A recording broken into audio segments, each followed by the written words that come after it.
Alors, le numéro de Politique Magazine du mois de mars, le numéro 244, est publié. Il vient de paraître. Et je le recommande. Je dis à nos amis, à ceux qui m'écoutent, à ceux qui nous lisent, à ceux qui vont sur notre site, qui vont sur JSF, je suis français, qui vont sur les différents sites où on parle de Politique Magazine, abonnez-vous. Abonnez-vous, c'est vraiment une revue de haut rang. Et elle est... c'est pas parce que je l'ai fondée que je fais ce compliment, mais elle est remarquable et sous la direction de la rédaction de Richard de Sèze. Alors, il est question de l'améliorer. Je pense qu'il va, ça se fera pour la moderniser, pour la rendre plus lisible notamment pour les jeunes. Mais ce dernier numéro est particulièrement intéressant.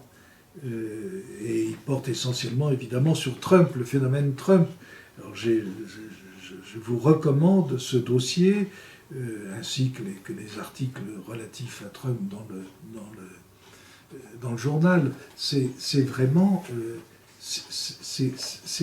une vue politique des choses, c'est-à-dire nos chroniqueurs ne sont pas là à faire les malins, n'ont pas de point de vue a priori, ils analysent, ils regardent les choses, ils les resituent dans l'histoire, que ce soit sous M. Soutou, que ce soit M. de Lauzun, que ce soit François Schferrer.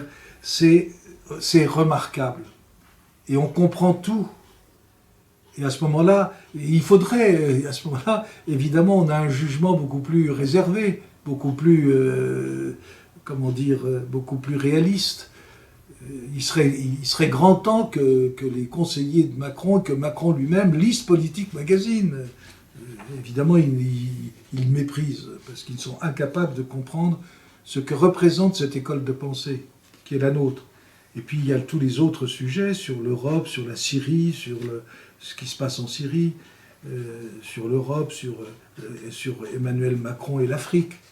Parce que ça, c'est vraiment quelque chose de catastrophique. Moi, j'estime que c'est catastrophique, surtout quand on sait ce qui se passe, ne serait-ce qu'au Congo, que les gouvernements français n'ont cessé de prendre parti pour les Kagame et les gens comme ça. Toutes les décisions les plus idiotes ont toujours été prises par les gouvernements français depuis pratiquement, maintenant on peut dire depuis Mitterrand, depuis 50 ans. Et même déjà avant avec Chirac, et même déjà avant avec De Gaulle. La France-Afrique, c'est vraiment été une stupidité et puis une corruption. Une corruption. La France a corrompu les élites, malheureusement, qui ne demandaient que ça. Et tout le monde sait que la moitié de l'argent revenait sur les partis politiques. Enfin, tout ça, c'est scandaleux. Et puis alors vous avez des pages de culture extrêmement intéressantes, avec notamment les chroniques de Michel Bouvier, là, des cartes nécessaires, des articles de Richard de Sèze sur le vœu de Louis XIII, et puis des chroniques littéraires, bref, des chroniques théâtrales. Je ne saurais trop vous inciter à vous abonner à Politique, pas simplement à en lire un numéro, mais à vous abonner, et puis faire abonner, et puis faire lire par des gens plus jeunes. Le lectorat de Politique Magazine est composé de gens qui ont un certain âge, parce qu'ils acceptent encore de lire, enfin, ils se donnent du mal pour lire, on va dire. Et ben, il faudrait que les jeunes de 30 ans, 40 ans, qui s'intéressent à la politique, qui s'intéressent à ce qui se passe en France, à la religion aussi, lisent... se donne la peine de lire des articles qui sont un peu, qui demandent un peu d'attention et qui ont du fond. Et je signale également la parution de la nouvelle revue universelle, le numéro 78.